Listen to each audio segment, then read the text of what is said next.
Hi, I'm Chuck Colson with this week's 2-Minute Warning. Thank God for your freedom.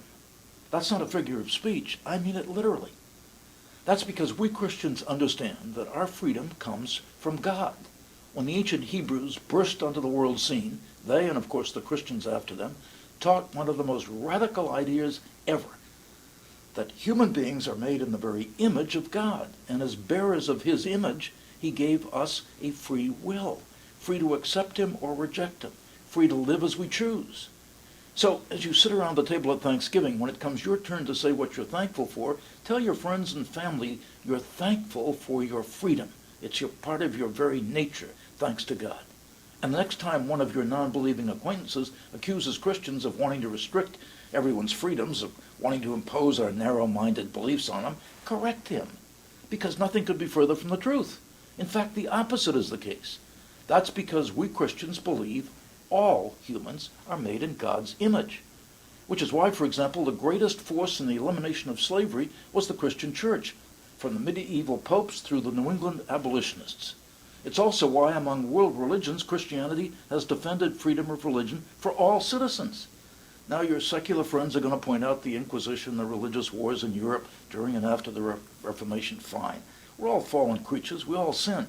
But those who claimed Christ and who suppressed freedom of religion violated the most fundamental tenets of their own faith. We were often wrong, but our principles ultimately prevailed. In fact, we owe this Thanksgiving holiday to the Puritans. They came to these shores to pursue religious freedom. Where has it thrived historically? In Muslim lands? No. The very idea of religious freedom is anathema to Islam. And Islam's teaching is clear. The whole world must submit to Allah.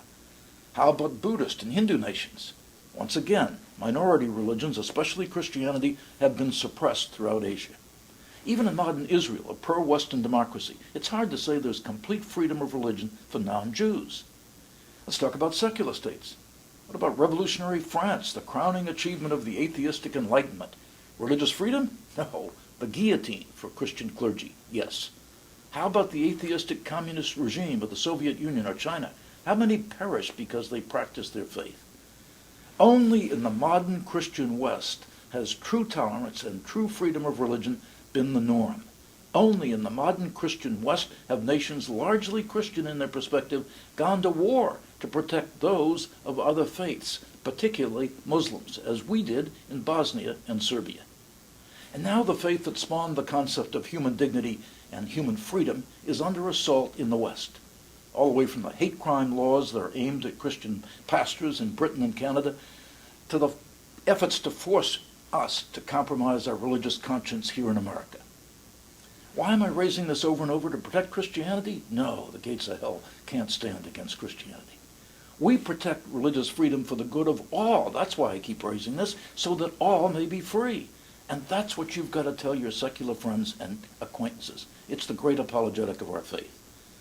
And that's why around the Thanksgiving table today we must be thankful for and prepared to defend always what our founders called the first freedom, freedom of religion. I'm Chuck Colson. That's this week's 2-Minute Warning.